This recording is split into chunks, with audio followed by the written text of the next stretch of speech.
Shalom. First and foremost, I want to give all honor, glory, and praise to Yahweh, by Hashem Yahweh Shai, by Hashem Rachah HaKodash. Double honors to the apostles and elders of Great Millstone. Peace, blessings, and salutations to the hopefully elect. It's the brother Isaiah with the Pittsburgh GMS camp, coming at you with another lesson through the spirit and power of Yahweh, by Hashem Yahweh Shai, by Hashem Rachah HaKodash. Lord willing, this lesson is edifying. And I just want to do a quick hit, basically, in response to this guy, okay. I believe they said his name was Desmond something or the other, who did. And I saw a clip. I saw some of the clip, and I just was reminded by watching the video, you know. And basically, this guy, you know, Christians are desperate, man. I don't know if that's going to be the title. Christians are desperate, and they're looking to hold on to any ledge or little, you know, anything they can hold on to try to bring validity to their slave master's religion that's been drilled in their head, okay? As far as false Christianity, okay? Because the Bible is not false.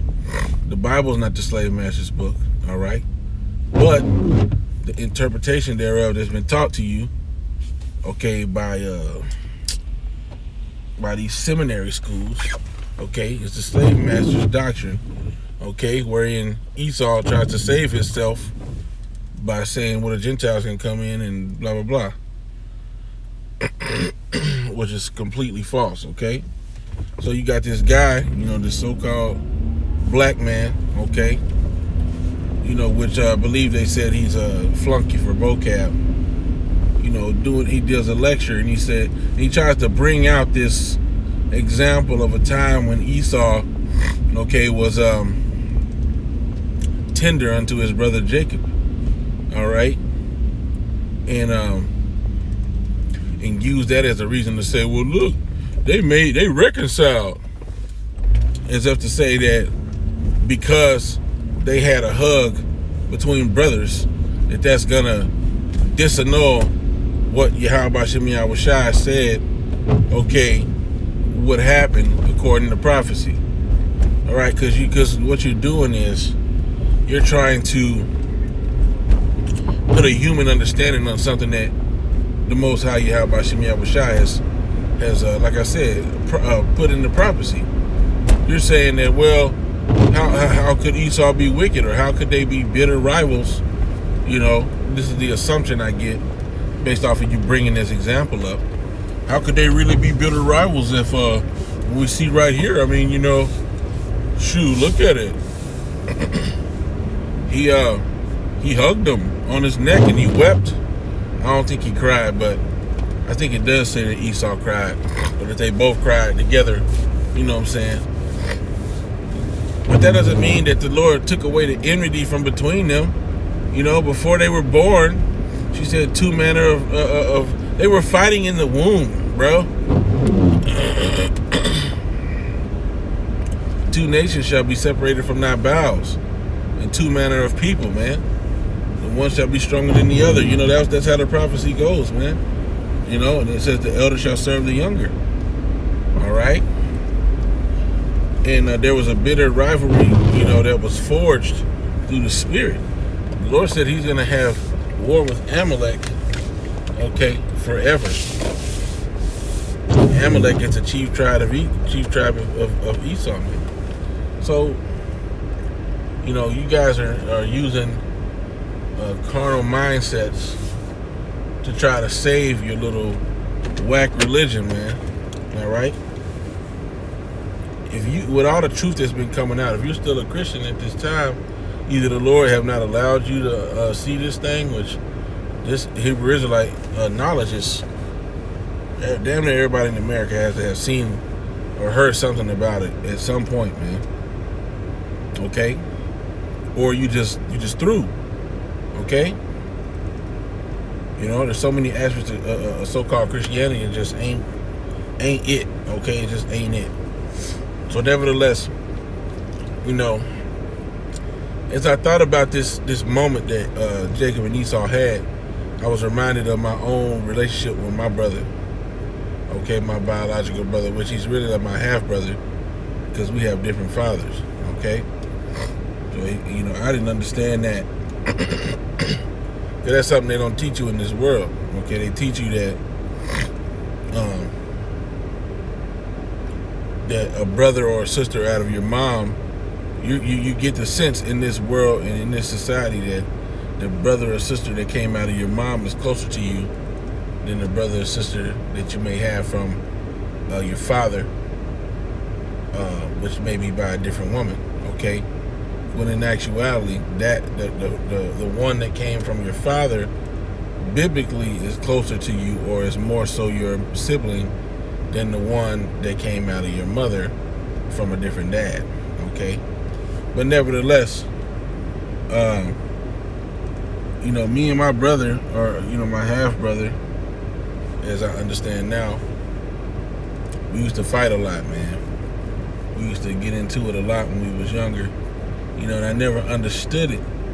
But now that I'm in this truth, I understand that, him being of another man's seed, and me being the oldest, and I end up being in charge,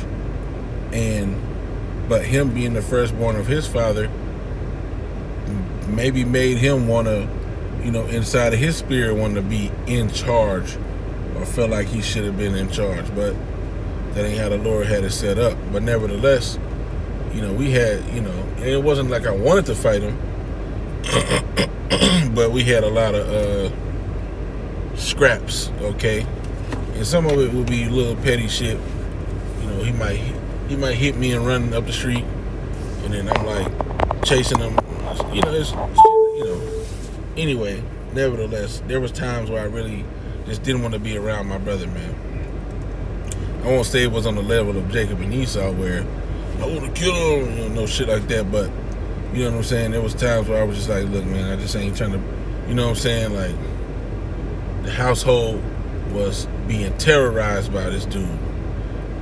I couldn't keep nothing that was getting stole in my room. I had to put a lock on my door, and he would break in through my lock and break my door and steal my stuff. So I didn't want to live in the house with him no more, okay? But after we separate for a time, we would kind of have moments of reconciliation where, we would be cool because we hadn't been around each other for so long.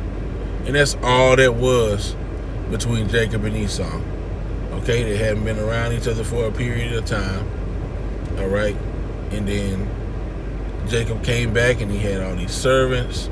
He had all these gifts that he was trying to give Esau. Basically, Jacob put himself in a state of Jacob. Well, he yiquabbed him. Basically, he presented himself very humbly before Esau. And it was almost one of those things where Esau couldn't really get mad, you know what I'm saying, because he had did all these different things, and he was like, look, tell him that this is, he passed all them gifts in front of Esau's eyes, all right? It was almost to the point of, giving kindness unto your enemy, Salakia, so to speak, The scriptures tell you about that. Okay, about giving kindness to your enemy, and you're going to pour hot coals on his head. And they kind of teach you a little bit about that in the so-called Christian church. Okay, but basically by being so nice to Esau, it almost put Esau on the point where he would look like an asshole in front of his friends if he were to reject it at that point. You see what I'm saying? And that's just me speaking as a man, but because Esau did have constituents with him at that time, and I'm extrapolating that there could have been a situation where it was like, so Jacob humbled himself so much and was trying to give him so many gifts that if Esau would have bugged out on him, his friends probably wouldn't have looked at him the same, like, man, this nigga tripping. I don't know if I can trust this nigga, because that's one thing about Esau. He like to save face around people. Esau likes to appear generous and nice in front of his friends, man. That's why they donate different things, and some of them like to do that, man. So Esau just had a moment where he was like, "No, you my brother." But did Jacob trust that nigga? Yeah, no, Jacob was like, look, because Esau was like, come on back with me. Look, man, we know what the scriptures say. The scriptures say that he speaks softly with his lips, but he seeketh how to throw thee in a ditch. You know, it says the words of his mouth were smoother than oil. Okay, but war was in his heart. We don't know what the hell Esau was thinking. Esau could have been in a situation where he was trying to appear righteous, or at least appear like he wasn't, you know, a fucking asshole that he really is. All right. So that's my take on the whole situation, man. Esau was just trying to save face in the sight of his friends, man.